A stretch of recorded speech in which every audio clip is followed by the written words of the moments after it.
Hey guys, welcome back to another weekly check-in using Carbon Diet Coach. I wish that you could just crawl into my mind right now and just experience what I'm feeling, because it's like insanity. Truly, I feel like I've been going insane the last couple of weeks. And this is really the first week, probably in many weeks, where I just ate my feels. Just ate them all of them. So thinking back to like some of the past episodes that I've checked in with you guys, I talked through, recovering from, disordered eating or an eating disorder.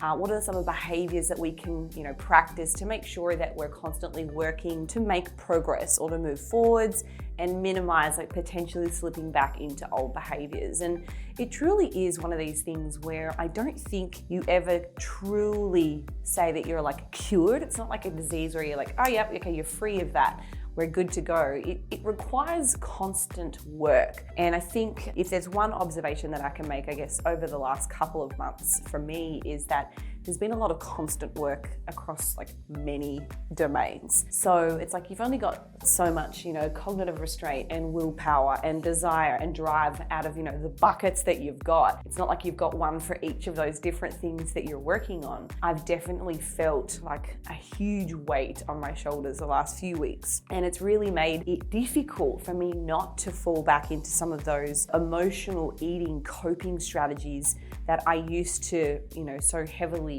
rely on almost. I can say that this week I had a slip up, like a really bad one. And I have had so many thoughts, and that's why I started this saying, I wish you could just climb into my brain right now, because I know some of the thoughts that I have had are thoughts that you guys have had as well. And the first one that just jumps out that's like blatantly obvious is this morning, after having such a bad, I shouldn't say bad, having such a emotionally stressful week last week. Today, when I got up, I was like, oh, I really don't want to go to the gym. Not because I don't want to go to the gym, but I was thinking to myself, oh, I don't feel very good. I've probably put on 3 kilos this week. Oh, I feel terrible. I have very low self-confidence. I wish I just had a gym I could train at where no one could see me. Like all of these thoughts were going through my mind, and I had to be, I'm laying here in bed. I'm like, get over yourself, Holly. Like, get out of bed. Just, get on with your day. I still have so many of those thoughts. And I was like, just put something on that you feel comfortable in. Get your ass to the gym. Just take it one day at a time. Like, what's the worst thing that's going to happen? And that's just what I had to do. It definitely felt a little bit challenging this week. And if I kind of go back over and have a look at what some of the behaviors were that I know that kind of led to this, one of those things was I'm kind of setting myself up for failure. So not giving myself adequate time to complete tasks that are pretty big tasks. So for some of you guys, you probably know that we've got our Dubai seminars coming up. This Friday, we have, the JPS Summit, which is now an online seminar, which is hosted out of Australia.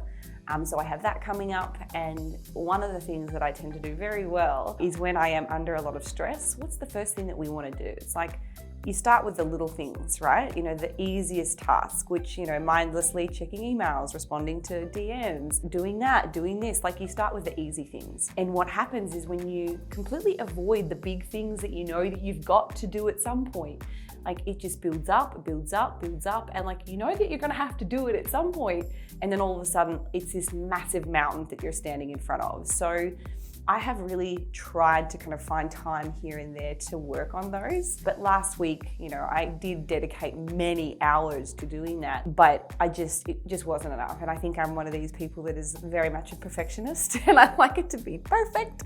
So, I'm in at the office until like 10 o'clock on Friday night. And it's just when you have to exert yourself into the late hours of the day, when you've been up since, 6:30 in the morning, it's just a lot of like mental strength and resilience. And by the end of the week, you're just like, I just want to lay down in silence and hear nothing, do nothing, see no one, do nothing. And then it's like, oh, but you've got to go into the office on Saturday as well. And you've got all these things that you've got to do. So lesson for me here is really thinking about how much time is it going to take for me to get through these tasks, and maybe even overshot how much time it is, so that you're not left, in this position where, you've really got to cram it all in.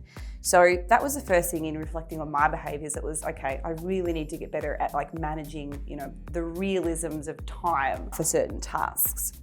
And the other thing as well, I think that made from my nutritional choices being even, I guess, less optimal for my current goal of maintenance is just rushing. So again, in order to fit all the things that I wanted to get done last week, it really just limited my time to actually, make good food choices. So I know probably 3 days last week, I didn't bring any lunch because it was either pack a lunch or be late for that thing or miss that thing, or you're not going to be on time for that deadline.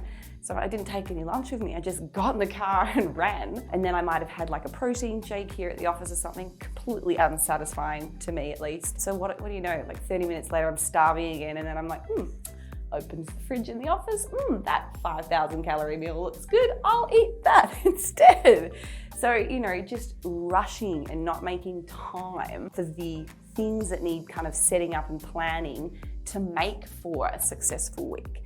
So this week, I have blocked out time. I'm like, I'm going to be doing these things. My self-care, that's going to come first. And then I'm going to make sure that I'm, executing and planning to make sure that I don't have the same mistakes happen again. I think to kind of wrap this little bit up, and then we'll go and take a look at my actual check-in because you're going to laugh. But I think, for any of you guys that are struggling through anything, and it might not necessarily be business related, it could be personal, it could be anything, but really looking at what is an essential and what is a non-essential task. For instance, on Friday morning, I made the choice to not go and train because when I woke up in the morning, I was like, I can't function in this house anymore. So I spent 2 hours, which should have been my training time, just tidying up so that we had a nice, space. Did I need to do that? Was anyone gonna die with, messy counters? Probably not. Was that essential? No, but I made a choice instead of going to training. And then there was a lot of regret and guilt kind of tripping in when I already knew how many calories I'd gone over earlier in the week, just through mindless eating and poor planning. So I think, again, to reflect and to summarize, looking at those essential, non-essential things, not just avoiding the big scary thing and kind of leaving it till the last minute, and making sure that you set yourself realistic timeframes to get through all the stuff that you've got to do. Otherwise you'll end up having a week like I'm about to show you in Carbon Diet Coach. So let's jump on and go and take a look. And then I will share with you some insight into what I enjoyed this week due to my lack of planning. It was wonderful. My average calorie intake was 2608. So it's a good 600 calories every day, more than what I should have had, which that's a lot. I think I worked out how many, and this is the mental gymnastics and math that I went to work out how much exercise, if anyone wanted to make that up, because I wanted to give you an example of what this would look like if I wanted to rectify what I did last week, this week.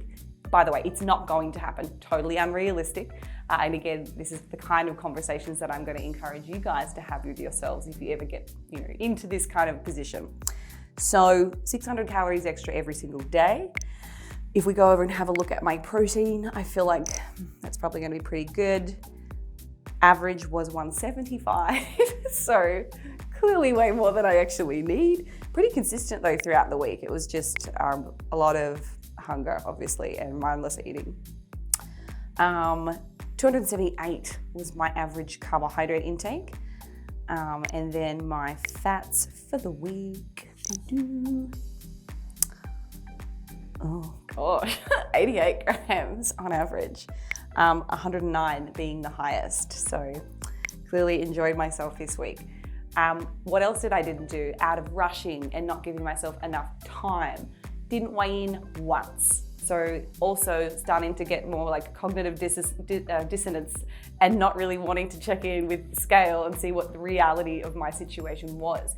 Perhaps had I done that and held myself accountable, did some of those self-monitoring skills, maybe I wouldn't have continued to go down that route if I just bit the bullet, again, face the problem and get it done with. So a little bit wild on the calories this week. My targets were about 2,000, so quite a bit higher. So we'll go and do my check-in now, and this is going to be difficult insofar as I only have one weigh-in to go by, but I'm definitely going to make an estimate based on how many calories I have actually consumed. So was I compliant? Hell no. So we'll put a big no in there. Current weight, I think I'm probably at like 67, so like a 3 kilo increase. Body fat, do not know, not really worried about that at this moment. And am I close to my menstrual cycle? Yes, I am. So I think I was actually due to get that last week, which explains kind of, I guess, the maybe elevated emotional status at the moment. So who knows, maybe that's got something to do with it. I'm guessing it probably does. So we'll go ahead and complete my check-in. And the coach says, looks like things didn't go as planned. So we're going to go again this week and give it another whirl. So one of the things that I want to point out is that I was so very close to like taking my calories down to like 1,300 this week. Truly, I was. And I had to talk myself out of that because, you know, when you feel like you're just kind of letting things get out of control, it's like, well, that brings me back into control. Like, this is me making a decision. Yes, I can do it. But that would be a really extreme and unrealistic goal for me to set out to do. I was doing some writing and some math last night just because that's what I like to do at 11 o'clock at night in bed with my pen and paper. So it was about 4,700 calories total over, I think, for the week. So then I worked out, I was like, I wonder what that actually looks like in activity, just to kind of, you know, visualize what this equates to. And it was like an extra 5 hours of walking on top of what I already do. So, you know, at the moment, for me to get my 10,000 steps in, I usually do about 1 hour of planned walking because I'm pretty sedentary at the office. And that gets me, you know, X number of calories. So for me to, if I was going to make that up, and again, this is why it's so unrealistic to do this, I would have to do an extra 5 hours, or it was going to be like 2.5 hours extra on top of what I already do, 30-minute high intensity interval training sessions on the Stairmaster. So can you imagine doing that? So like today, go and do 30 minutes tomorrow, another 30 minutes next day. No, not going to happen. Just totally unrealistic. So for me, the best thing that I can do is just reset, recognize what led me down that pathway in the first place, and fix it. Have a better week this week. I feel like I always say this. This is the constant balancing act that I feel like I play with life, you know, it gets in the way. So I know that there are going to be plenty of you that have had those weeks where you're just like, oh my God, I'm just undone. Weeks of work. Maybe you have, maybe you haven't, doesn't matter. But I think just setting yourself up with realistic expectations for how, you know, it's going to get back to where you were. It might not be overnight, and I think patience is everybody's biggest struggle. You know, you want to get back to it now. It's like, oh, I don't want to have to go through that discomfort. Well, it's tough luck. Like, the reality is, if you tried to make it all up in another week, you're probably going to overdo it. Again, that's like an extreme response. And the very likeliness of that is that you probably are going to feel so overwhelmed and stressed that the same thing happens again. Patience in kind of getting back can be very hard, but you know, what's an extra 7 days? In the reality, if it makes your day-to-day life a little bit more manageable and realistic, which I'm all down for. So that was my week. Wasn't my best, definitely not my best, but I'm actually very proud of the way that I'm kind of moving forwards with this. It's not doing anything extreme. I'm not cutting my calories. I'm just going to have another week on these targets and try to rectify some of those behaviors. So there you go, guys. If you have any questions about today's check-in, any questions about Carbon Diet Coach, or anything really, please leave me a comment. I'm always checking our YouTube and the Instagram IGTV comments, and I love getting back to you guys. So until next week, I'll see you then.